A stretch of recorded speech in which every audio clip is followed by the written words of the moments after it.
Olá, boa noite. Boa noite. Um novo tipo de flagrante de roubo de celular tem se repetido em São Paulo.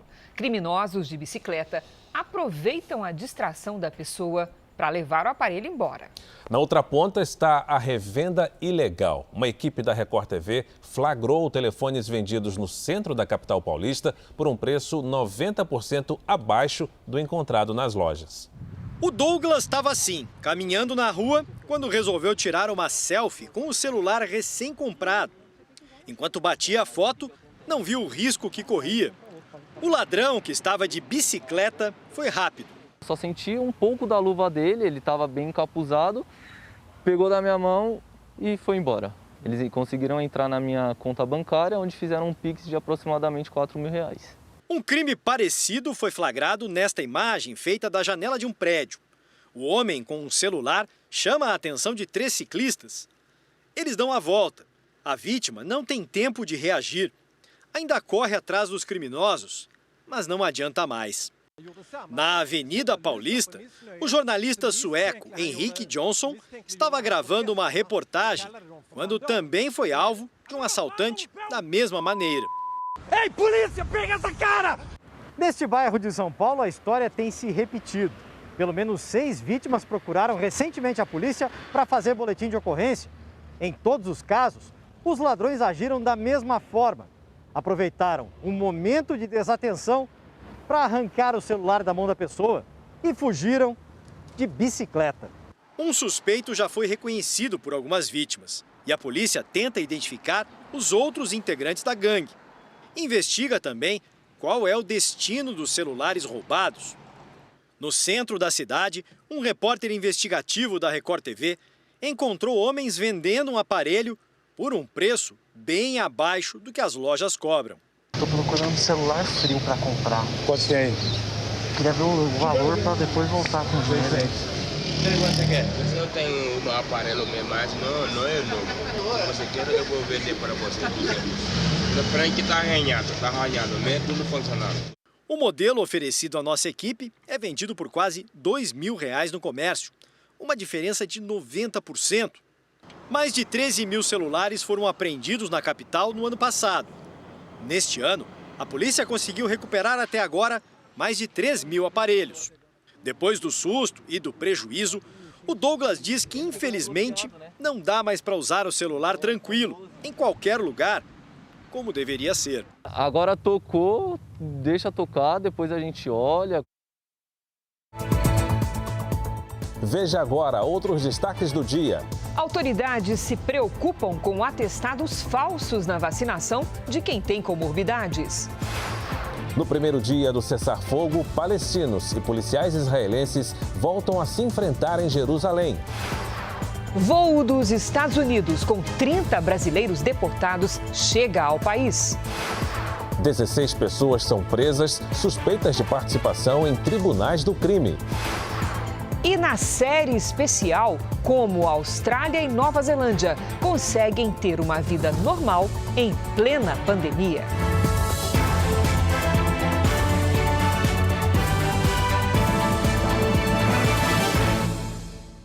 Oferecimento Crédito Imobiliário Bradesco. Taxa a partir de 3,95% ao ano.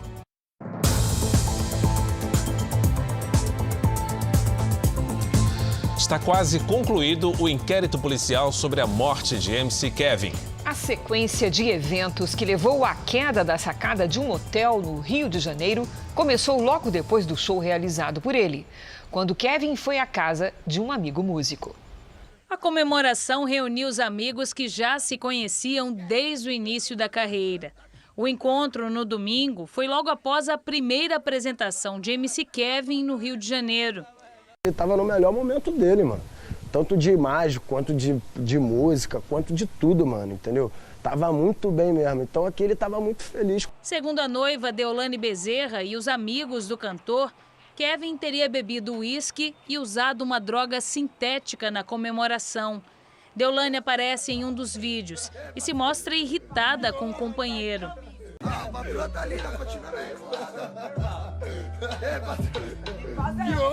O anfitrião da festa confirmou apenas o uso de maconha. fumou um baseado comigo que isso aí já tava na nossa rotina. Ele saiu daqui sã, mano. Saiu num estado que chegasse a esse ponto, tá ligado? Os últimos passos de MC Kevin estão sendo refeitos pela Polícia do Rio. O que se sabe até agora é que às 6 da manhã de domingo, Kevin deixou a boate onde se apresentou pela primeira vez. Meia hora depois, o cantor e Deolane chegaram à casa do amigo MC, onde ficaram até o meio-dia. 1 da tarde, Deolane vai dormir e Kevin segue para a praia com os amigos. Nessas imagens divulgadas hoje, Kevin aparece jogando futebol com os colegas. Lá conhecem a modelo Bianca Domingues. 5h20 da tarde, eles chamam Bianca para o hotel. Ela aceita e sobe com VK e Kevin para a suíte do 5º andar. Pouco tempo depois, outro amigo entra no quarto. Era Jonatas Augusto Cruz. Ele entrega um preservativo a VK. Kevin pede que ele saia.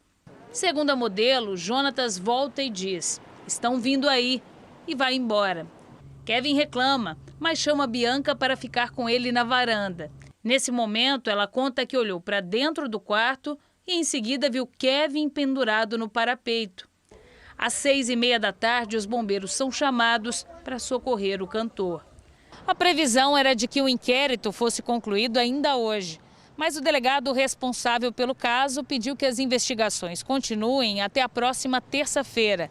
A polícia ainda aguarda a conclusão do laudo pericial dos 6 celulares apreendidos e o resultado do exame toxicológico feito no corpo do cantor. Os investigadores também analisam divergências nos depoimentos das 3 pessoas que estiveram no quarto onde a queda aconteceu. Hoje, a viúva de MC Kevin mostrou um áudio que seria de Bianca Domingues. A mensagem pode colocar em dúvida o depoimento dado pela modelo. Em uma conversa com um amigo, ela afirma que Jonatas permaneceu no quarto. Diz ainda que ele falava com VK no momento em que Kevin se pendurava. E os dois continuaram falando dentro do quarto. Aí no que eu fui prestar atenção na conversa, eu olhei e ele já estava pendurado. A polícia, MC VK, não citou a volta de Jonatas ao quarto e nem falou sobre o aviso. O próprio Jonatas também não mencionou o retorno à suíte. Eu não estava na queda do Kevin, não estava no quarto no momento que ele caiu, tá? Só para frisar para vocês que eu não estava no momento. Nessa sexta-feira, a polícia voltou ao quiosque onde Kevin e os amigos passaram a tarde. Eles recolheram os arquivos do computador e as imagens das câmeras de segurança. Todo o material vai ser analisado. Um motorista morreu em um acidente de trânsito nesta madrugada em Porto Alegre. A suspeita é que ele estaria participando de um racha. O veículo praticamente se partiu ao meio com a batida. O motorista, Rafael dos Santos Miranda, de 30 anos, estava sozinho e morreu na hora. Segundo a polícia, ele tinha vários antecedentes por prática de racha. Nós instauramos um inquérito policial para quê? Para apurar se teve algum outro veículo envolvido ou não. A gente não está descartando nenhuma possibilidade. Isso tudo vai ser apurado. A velocidade máxima permitida nesse trecho é de 60 km por hora. Pelas imagens, já é possível perceber que o carro, totalmente fora de controle, estava bem acima do limite. Segundo os moradores da região, os rachas não são uma novidade por aqui. Essa avenida é extremamente movimentada pelo fluxo e costumeiramente à madrugada, então, ocorrem rachas tanto de motos quanto de carros. No Rio de Janeiro, 16 pessoas foram presas suspeitas de participação no chamado Tribunal do Tráfico. Segundo a investigação, elas poderiam ter relação com o desaparecimento de 3 crianças que aconteceu há 5 meses. 2 investigações diferentes levaram mais de 150 policiais a essa comunidade em Belford Roxo, na Baixada Fluminense. Foram presas 16 pessoas suspeitas de fazerem parte do chamado Tribunal do Tráfico. A polícia também localizou um carro roubado e com vestígios de sangue. Enquanto uma delegacia apura o Tribunal do Tráfico, outra investiga o que aconteceu com 3 meninos que foram vistos pela última vez em dezembro. A polícia descobriu que os suspeitos de fazerem parte do Tribunal do Tráfico tentaram atrapalhar as investigações do desaparecimento e, por isso, não descarta que os 3 garotos tenham sido vítimas dos criminosos. Lucas Mateus, de 8 anos, Alexandre da Silva, de 10 e Fernando Henrique, de 11 anos, não são vistos desde o dia 27 de dezembro, quando foram para uma feira a 3 quilômetros de casa. Teria uma suposta ação das crianças naquele local que gerou, né, como consequência, uma represália do tráfico. 5 meses depois, a polícia ainda não sabe o paradeiro das crianças. O caso segue sendo investigado como desaparecimento. Desde o início da vacinação dos portadores de doenças crônicas no país, vem se multiplicando as denúncias de apresentação de atestado falso para furar a fila da imunização. A prática é crime e pode gerar punição para o médico e também para o paciente. Hipertensa, Sheila não via a hora da sua faixa etária entrar na lista prioritária da vacinação. Graças a Deus, chegou a hora, chegou o momento. Mas nem todo mundo tem a mesma paciência. Com a abertura da imunização para pessoas com comorbidades, doenças que as tornam mais suscetíveis à forma grave da Covid-19, tem surgido casos suspeitos de falsos atestados médicos ou receitas para furar a fila da imunização. Em Marília, no interior de São Paulo, a prefeitura divulgou a suspeita de moradores tentando usar receitas falsas ou de familiares. O que mais chamou a atenção são casos de atestados médicos rasurados. A gente percebe que é pelo próprio paciente. As receitas são válidas de maio de 2020 para cá, então eles rasuram também o ano das receitas. A vacina aplicada em quem usa um atestado falso deveria estar no braço de uma pessoa mais vulnerável, seja pelo estado de saúde ou pela idade. Além das questões morais e éticas, a prática pode ser enquadrada como um crime. O paciente que pediu atestado falso é o crime de falsidade ideológica, está previsto lá no artigo 299 do Código Penal. E o médico, além do crime, é a contravenção ética, né? Ele pode ser apenado criminalmente, e a pena não é barata, é de 1 a 5 anos de reclusão. Além da prisão, no caso do médico, a conduta pode gerar desde uma advertência no Conselho de Medicina até a cassação da licença para trabalhar.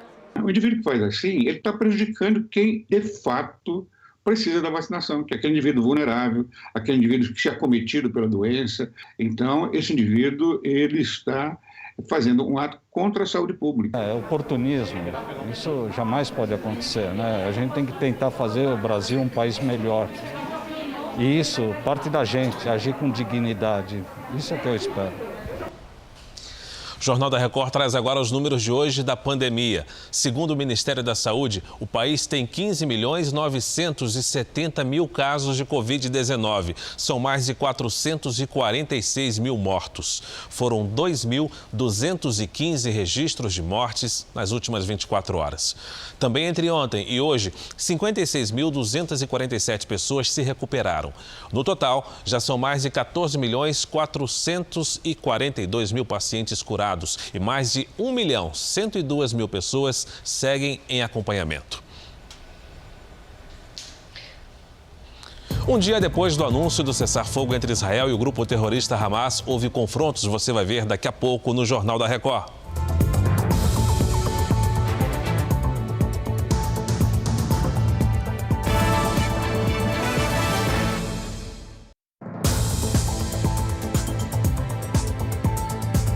No segundo dia de viagem pelo Nordeste, o presidente Jair Bolsonaro entregou títulos de propriedade a pequenos agricultores. Bolsonaro também criticou o governador do Maranhão, Flávio Dino, do Partido Comunista do Brasil. No segundo dia da viagem ao Maranhão, Jair Bolsonaro entregou títulos de propriedade de terra a assentados. O evento foi em Açailândia, 560 quilômetros de São Luís. No discurso, Bolsonaro criticou a movimentação da oposição para as eleições do ano que vem, sem citar nomes. Para o ano que vem já tem uma chapa formada.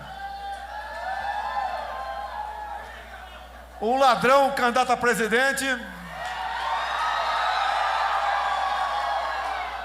e um vagabundo como vice. Outro alvo do presidente durante o evento foi o governador do Maranhão, Flávio Dino, do PCdoB. Lá na Coreia do Sul tem uma ditadura. O ditador não é um gordinho? Na Venezuela, também uma ditadura. Não é um gordinho lá o ditador? E quem é o gordinho ditador aqui do Maranhão? O estado do Maranhão, tenho certeza, brevemente será libertado dessa praga. Só os do partido ficam gordos. O povo emagrece, sofre. Eles não têm o que oferecer a vocês. O presidente ainda aproveitou para falar da situação de outros países governados por partidos de esquerda. Escolhas erradas, com todo o respeito que eu tenho e autonomia de qualquer outro país, aqui na Argentina também fizeram uma escolha bastante complicada. É a estatização de empresas, é a proibição de exportação de certas mercadorias, é a exigência para qualquer cidadão argentino sair de lá, ter que deixar 30% a título de imposto em seu estado. Nós não queremos isso para o Brasil. O comunismo não deu certo em lugar nenhum do mundo. Não vai ser no Brasil que ele vai dar certo. Pouco depois, Flávio Dino respondeu por meio de uma rede social. Escreveu: Bolsonaro anda preocupado com meu peso, algo bem estranho e dispensável. Tenho ótima saúde física e mental e estou ocupado com vacinas, pessoas doentes, medidas sociais, coisas sérias. Trabalho muito, não tenho tempo para molecagens, cercadinhos e passeios com dinheiro público. No final do dia, o presidente voltou para Brasília. No domingo, depois de participar de um evento com motociclistas no Rio de Janeiro, Jair Bolsonaro vai para a posse do novo presidente do Equador. A visita é estratégica. Guilherme Lasso, um banqueiro conservador, conseguiu derrotar o candidato da esquerda ligado ao ex-presidente Rafael Correa, mas terá minoria no parlamento. É a primeira vitória de um político de direita na América do Sul, depois que a esquerda se fortaleceu no Chile e da eleição do presidente da Argentina. Vamos agora com a opinião do Augusto Nunes. Boa noite, Augusto. Boa noite, Cris. Boa noite, Fara. Boa noite a você que nos acompanha. Ao longo de 2020, todos os governadores e todos os prefeitos do Brasil foram socorridos financeiramente pelo governo federal. Além do auxílio emergencial, que os dispensou de ajudar a população mais pobre, verbas de bom tamanho permitiram que estados e municípios enfrentassem a pandemia de coronavírus e entrassem em 2021 com as contas em ordem. Portanto, dispõem de dinheiro suficiente para acelerar a recuperação dos setores mais prejudicados pelas medidas de isolamento social. Um bom começo seria a redução de impostos, reivindicada no manifesto subscrito por mais de 100 entidades que representam comerciantes de todo o Brasil. Os estabelecimentos comerciais ficaram fechados durante a maior parte do ano passado, mas a cobrança de tributos não foi suspensa. Encerraram em definitivo suas atividades nada menos que 25% dos pontos comerciais que existiam no país antes da chegada da pandemia. É hora de estender a mão aos sobreviventes. Veja a seguir, campeão brasileiro de levantamento de peso é suspeito de comercializar anabolizantes proibidos pela Anvisa. E na série especial, pandemia sob controle e vida a todo vapor na Austrália e na Nova Zelândia.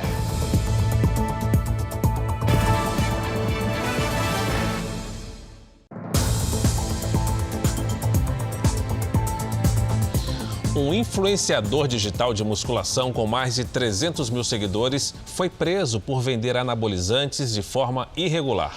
Nas casas do suspeito, de seu sócio e no galpão onde ficava o estoque, a polícia também encontrou armas, munição e 2 granadas. Fábio Tadafelas é famoso na internet entre os amantes do fisiculturismo. Campeão brasileiro de levantamento de peso, ele também ganhava dinheiro comercializando suplementos em lojas virtuais. Com mais de 300 mil seguidores, o negócio ia muito bem. Mas a polícia descobriu que o produto vendido era proibido. Na propaganda, a promessa era de ganho de massa muscular.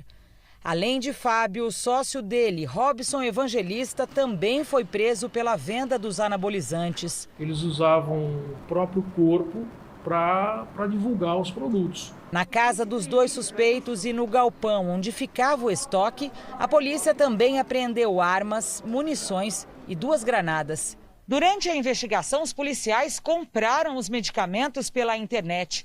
Produtos que estão proibidos pela Anvisa no Brasil desde 2019 foram entregues aqui na delegacia. Esses produtos, eles intoxicam sistemicamente o organismo, fígado, rins, a produção de musculatura afeta o sistema cardíaco, além de mexer com os hormônios masculino e feminino dos consumidores. Tá? É uma verdadeira bomba.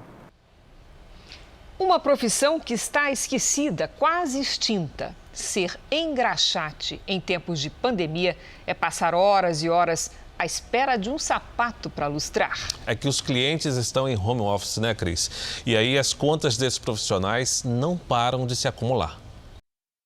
10, 20, 30, 40 minutos.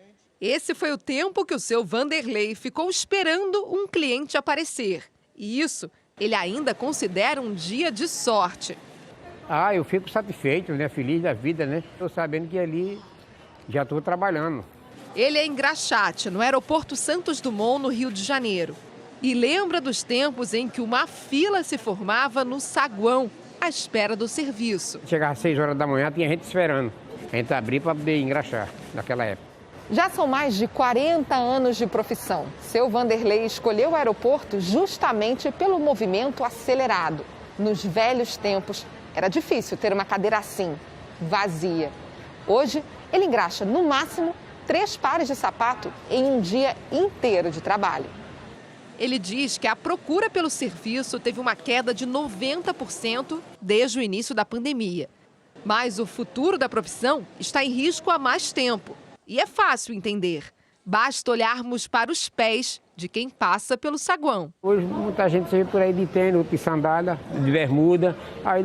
Por isso que a produção de engraxate caiu muito. Na rua, as cadeiras do engraxate também ficam vazias. Muitos sequer conhecem para que serve a tradicional loja, que existe há 70 anos no centro do Rio. Ainda há pouco mesmo, passou uns 3 casais para lá. Engraxate, que é isso? Até hoje acontece isso. Do outro lado da ponte aérea, os engraxates também temem a extinção da categoria na maior cidade do país. A profissão que está desaparecendo levou um golpe ainda maior quando os pés ficaram em home office. Antes da pandemia, essas calçadas viviam cheias de gente. Os prédios, ocupados por executivos que há mais de um ano estão em casa, com sapatos no armário. Eu faço serviço de engraxate nos escritórios, tenho uma parceria com os escritórios, contrato, e eu vou uma vez por semana nos escritórios. Aí eu ando por andar. E cada serviço que eu faço, um funcionário paga para mim. Desde os 12 anos de idade, é isso que Eliton sabe e gosta de fazer. Meu avô pegou e falou assim, eu vou te ensinar uma profissão que foi minha profissão de antigamente, que era engraxate de sapato. E sustentou mulher e 3 filhos, agora 4, lustrando os sapatos. Hoje, a família vive com um salário mínimo do emprego dela, de auxiliar de limpeza. Eu tinha começado a trabalhar registrada, vai fazer agora em março, eu fui mandado embora porque eu peguei Covid. Eliton resiste em trocar essa caixa por outro instrumento de trabalho. O ofício que aprendeu do avô ainda é o que pretende fazer para o resto da vida. Essa caixa aqui é o meu sustento na minha família, que sempre foi. Porque sem essa caixa aqui, eu não sei o que eu vou fazer. Faço com amor. Uma jovem foi detida acusada de planejar um massacre na escola em que estudou, em Brasília. Ela foi descoberta pelas movimentações que fez na internet. Na delegacia, confessou a intenção de atos violentos no colégio como uma forma de vingança. A denúncia foi feita na Embaixada Americana, que passou a monitorar o caso. A partir daí, o Ministério da Justiça foi acionado e a história parou na polícia. Os agentes saíram cedo para cumprir um mandado de busca e apreensão. O ataque aconteceria quando as aulas presenciais fossem retomadas. Uma jovem de 19 anos foi detida pelos policiais. O suspeito, então, foi entrevistado no local e posteriormente ouvido nessa delegacia, o qual confessou sua intenção de realizar esses atos de grave violência em Brasília. Apesar da notícia de que o alvo do ataque seria uma escola americana em Brasília, o Ministério da Justiça negou esta hipótese. Bem, as nossas informações não tem nenhum indicativo de que esse possível ataque seria na escola americana. Como não houve flagrante, a suspeita prestou depoimento e logo em seguida foi liberada. Na delegacia, ela confessou que estava com tudo pronto para cometer o crime. Deu detalhes ao delegado. Segundo a jovem, a motivação seria violência psicológica por parte de alguns colegas e que a intenção era voltar e se vingar.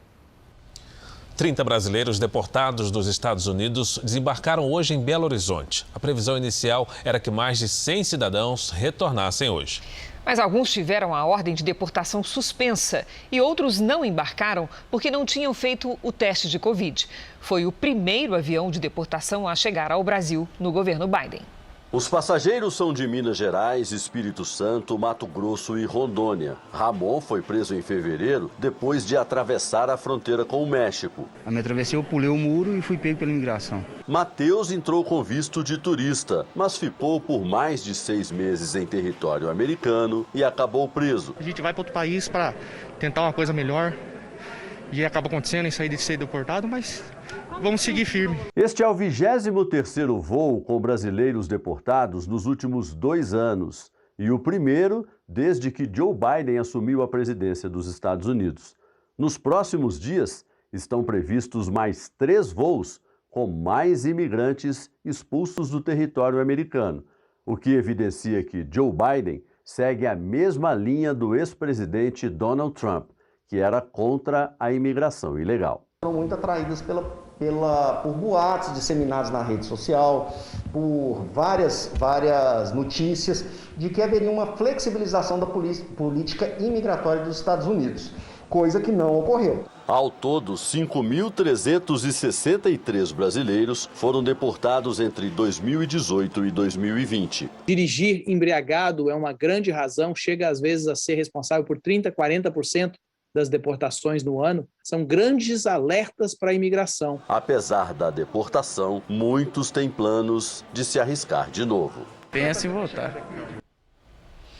Os Estados Unidos voltaram a conceder vistos de entrada a estudantes brasileiros. A liberação alcança até quem ainda não foi vacinado contra a Covid-19. O César se esforçou muito e conseguiu uma vaga na Universidade da Flórida, nos Estados Unidos. Prestes a realizar o sonho, ele foi surpreendido pela suspensão das viagens ao país. É difícil de esquecer a frustração que eu e vários outros brasileiros passamos durante meses por causa dessa situação. A boa notícia para o César e outros milhares de estudantes que querem ingressar em instituições de ensino americanas foi dada hoje pela Embaixada dos Estados Unidos. Todas nossas seções consulares em Brasília, Porto Alegre, Recife, Rio de Janeiro e São Paulo têm vagas já disponíveis para estudantes. Acreditamos que temos vagas suficientes para atender a demanda. Todos que viajarem ao país terão de apresentar o teste PCR negativo de Covid-19, realizado no máximo 3 dias antes do embarque. O governo dos Estados Unidos não vai exigir que os interessados estejam vacinados contra o coronavírus. Já a concessão de vistos a turistas não foi retomada. Após um caso confirmado no Maranhão, o ministro da Saúde, Marcelo Queiroga, falou hoje que o governo está monitorando a cepa indiana do coronavírus. Em São Paulo, são analisadas ações para evitar a chegada dessa variante à maior cidade do país. A ideia é monitorar pessoas que venham de áreas onde a cepa indiana está em circulação. A OMS afirmou que a variante é uma preocupação global por ter uma maior capacidade de transmissão. A reunião entre autoridades da capital paulista e do Ministério da Saúde para definir medidas sanitárias está marcada para amanhã. A Secretaria de Saúde de São Paulo pede que passageiros que venham de regiões que tenham casos confirmados façam um teste antes de embarcar para o aeroporto de Congonhas, em São Paulo, ou para o aeroporto internacional de Guarulhos. Medidas também devem ser colocadas em prática em rodovias federais. São Paulo tem um aeroporto que recebe inúmeros passageiros que chegam aqui e depois vão para outras cidades do Brasil e da América Latina. Então, sim, nós sempre somos uma região do país com chance de receber as novas variantes. A preocupação é que o sistema de saúde da capital não suporte caso a demanda por leitos aumente nos próximos dias e semanas. Hoje, a taxa de ocupação de UTI é de 76%.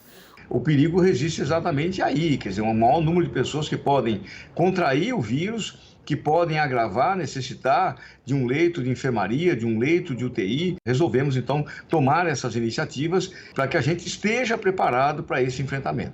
O ministro da Saúde, Marcelo Queiroga, reforçou hoje que o país continua em alerta. Todas as medidas sanitárias foram tomadas, e nós esperamos que não haja uma propagação dessa variante indiana aqui no Brasil. No Maranhão, começaram a ser testadas as 100 pessoas que tiveram contato com infectados pela cepa indiana da Covid-19. Até agora, são 6 casos confirmados, mas apenas uma pessoa está internada. E, de acordo com o hospital, o tripulante segue estável na UTI, sem intubação. Vamos agora ver como é que está o andamento da vacinação em todo o país. Somadas as aplicações da primeira e segunda doses, pouco mais de 748 mil pessoas receberam a vacina contra o coronavírus nas últimas 24 horas. Hoje, o Brasil tem mais de 41.468.000 vacinados com a primeira dose e 20.385.000, 9,63% da população, completaram a imunização. A Bahia começou a vacinar hoje as mães que estão amamentando bebês de até 1 ano de idade. Em todo o estado, mais de 3.115.000 moradores receberam a primeira dose do imunizante. O Distrito Federal, que iniciou hoje a imunização de profissionais da educação que trabalham em creches públicas e particulares, aplicou até agora 580.659 doses de vacina, sempre a primeira dose. O Rio Grande do Sul é o estado que tem a maior parte da população vacinada, mais de 25% da população, portanto 2.865.000 gaúchos receberam a vacina. E Rondônia segue como o último no ranking nacional de imunização. Apenas 12% da população do estado, equivalente a 219.543 vacinados. No portal r7.com, você pode acompanhar a situação de todos os estados no nosso mapa interativo. As grávidas que já tomaram a vacina da AstraZeneca Oxford terão que receber a segunda dose com o mesmo imunizante, mas só depois do parto. Maiara está entre as 15.000 grávidas do Brasil que receberam a primeira dose da vacina AstraZeneca Oxford, antes que a Anvisa determinasse que o imunizante não fosse mais aplicado em gestantes. Eu fiquei assim bem assustada no começo, né? E muitas pessoas me mandando mensagem, perguntando se estava tudo bem, se eu estava sentindo alguma coisa, alguma reação. A decisão foi tomada após uma grávida do Rio de Janeiro morrer de AVC depois de ser vacinada. A morte está sendo investigada e ainda não se sabe se ela tem relação com o imunizante. Agora, a recomendação do Ministério da Saúde é que essas mulheres recebam a segunda dose, mas só 45 dias depois do parto. O prazo para aplicação da segunda dose da AstraZeneca Oxford é de 3 meses, mas esse intervalo pode ser ultrapassado. Se uma mulher tomou a primeira dose com 4 meses de gravidez, por exemplo, ela só vai tomar a segunda dose depois de quase 7 meses. A primeira dose foi importante, essas 15.000 mulheres estão protegidas, a proteção chega a 76% com a primeira dose. E o atraso que tem, mesmo pequeno, não vai mudar muita coisa. A proteção vai continuar e elas continuarão protegidas quando tomarem a segunda dose. Já a grávida com comorbidade que ainda não recebeu a primeira dose deve ser vacinada com os outros imunizantes disponíveis. A questão de não poder tomar a AstraZeneca como primeira dose nesse momento, até que os eventos sejam esclarecidos, deixam 2 outras vacinas disponíveis para essas gestantes, que é a Coronavac e a vacina da Pfizer. A Fiocruz entregou hoje mais 6.100.000 doses da vacina contra a Covid-19 da AstraZeneca Oxford ao Programa Nacional de Imunização do Ministério da Saúde. Com isso, o total de vacinas já disponibilizadas pelo Instituto passa de 41 milhões. A A chuva veio para valer no oeste do Rio Grande do Sul nas últimas 24 horas. A região foi ocupada por produtores rurais, recebeu com satisfação o maior temporal do ano. Caiu a quantidade de chuva esperada para o mês inteiro. Lídia, está difícil encontrar o equilíbrio. O que é que causou tanta chuva dessa vez? Boa noite. Boa noite, Cris. Vamos lá. Boa noite, Para você aí do outro lado também. Olha só, esse aguaceiro foi provocado por uma frente fria e um ciclone extratropical.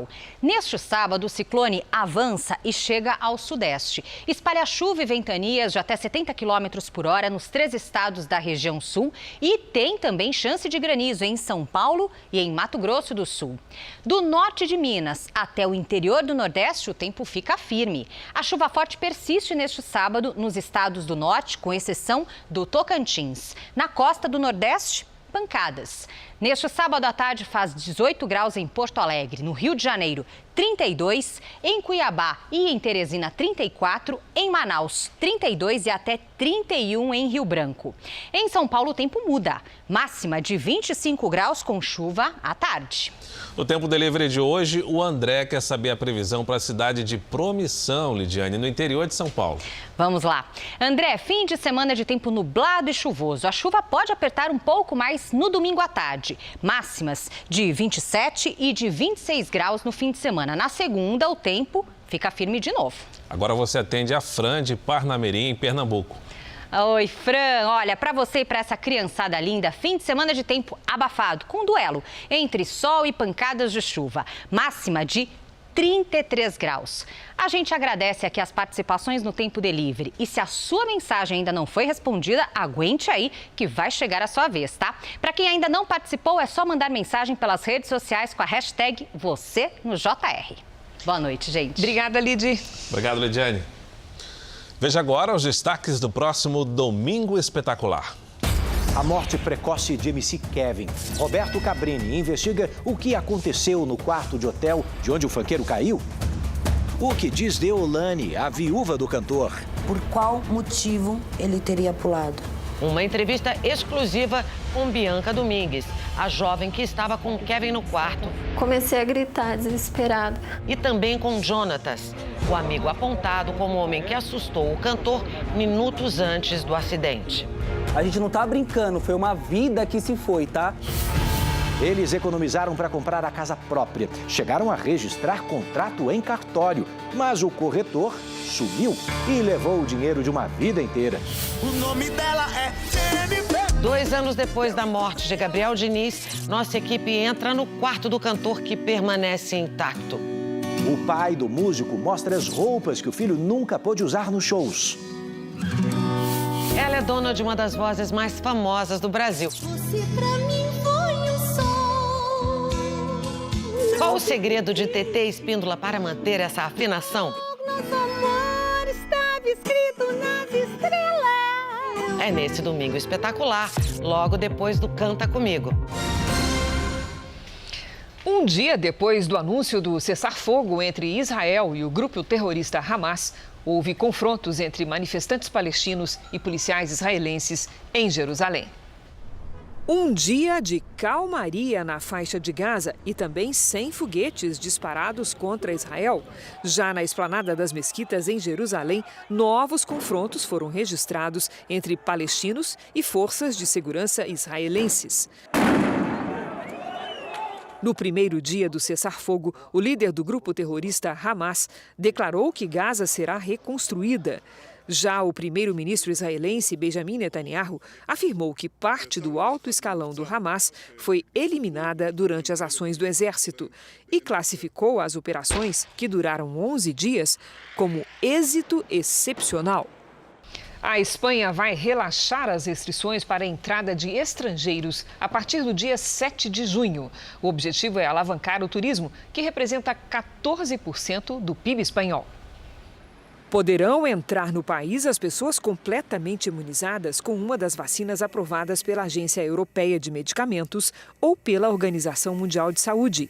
No caso dos brasileiros, vacinados com as 2 doses da Pfizer e da AstraZeneca, estariam autorizados a entrar em território espanhol.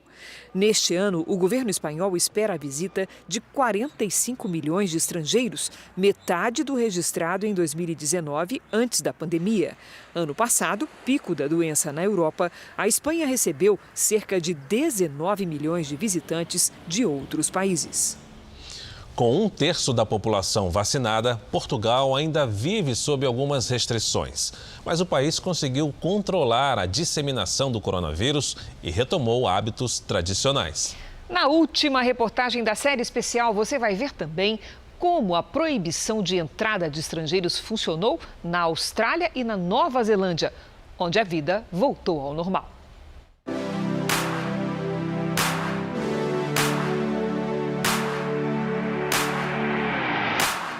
Tudo aberto. Lojas, bares, praias, estádios. Máscara, só se quiser. Enquanto grande parte do mundo ainda sofre com os efeitos devastadores da pandemia, a Austrália vive a normalidade. Os pouco mais de 25 milhões de habitantes experimentam uma pandemia sob controle.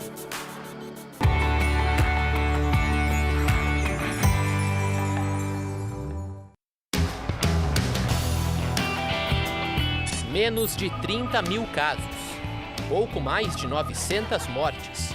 Controle é a palavra seguida com rigidez para conter o coronavírus. Quando aparece um caso, medidas de restrição são logo adotadas. Estados foram isolados inúmeras vezes para evitar o contágio desenfreado. E o resultado a gente vê em qualquer lugar que se vá na Austrália.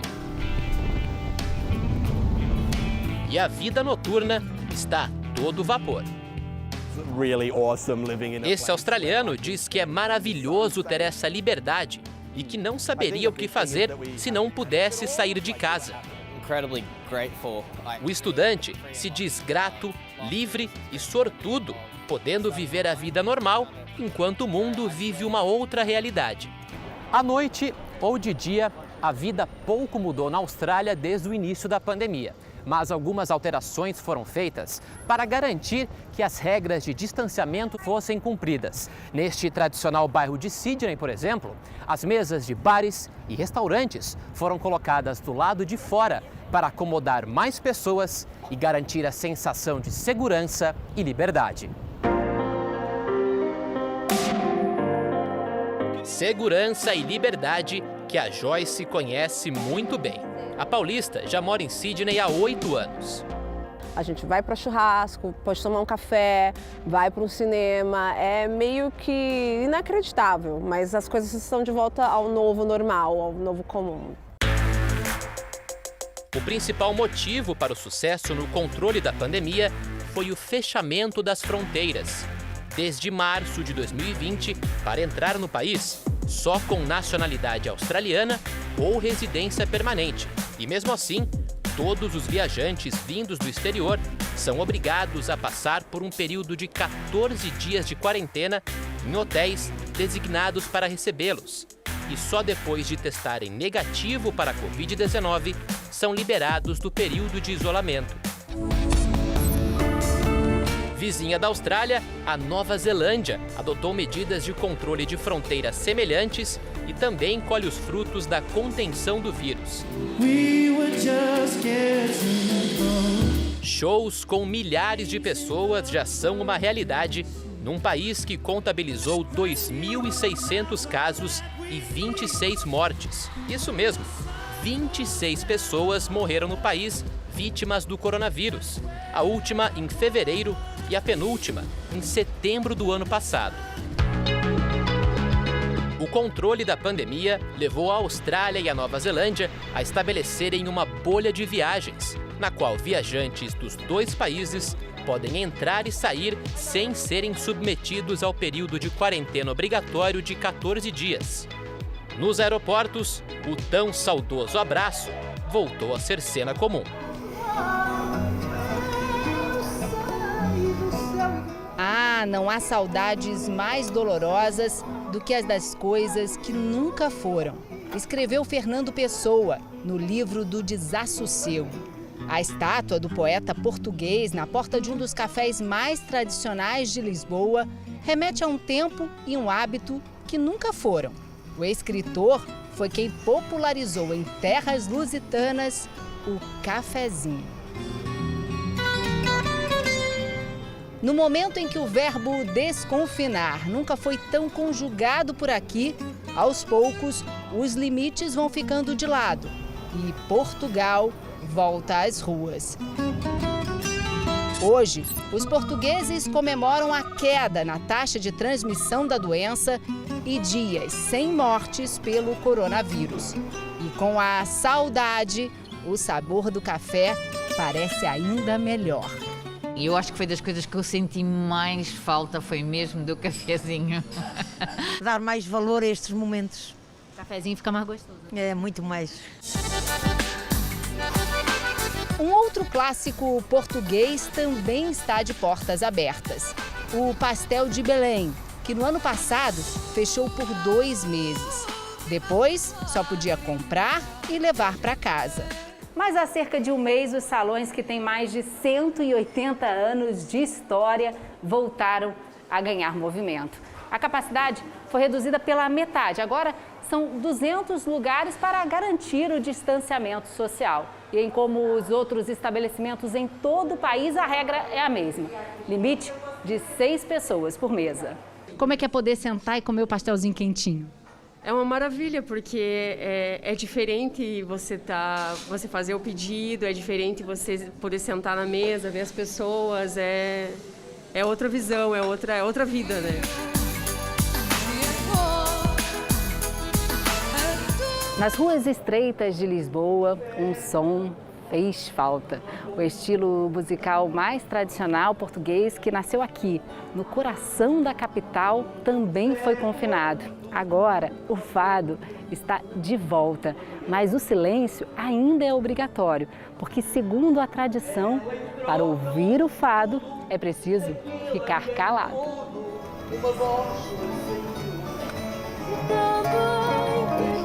Música que ganha a noite no Largo da Severa, cantada na casa onde viveu e morreu Maria Severa, a primeira fadista portuguesa.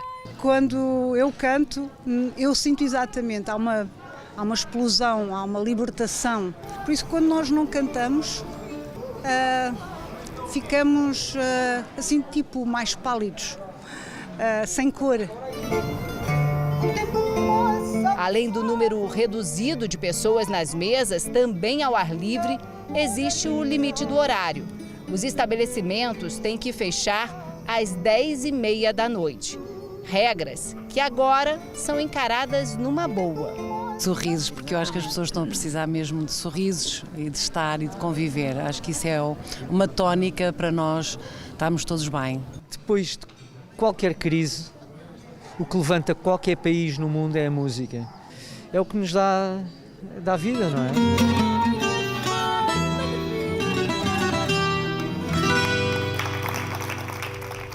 Que chegue logo a nossa hora. Tomara. Jornal da Record termina aqui. A edição de hoje na íntegra e também a nossa versão em podcast estão no Play Plus e em todas as nossas plataformas digitais. E à 00:30 tem mais Jornal da Record. Fique agora com a novela Gênesis. Boa noite e ótimo fim de semana para você. Uma excelente noite e até amanhã.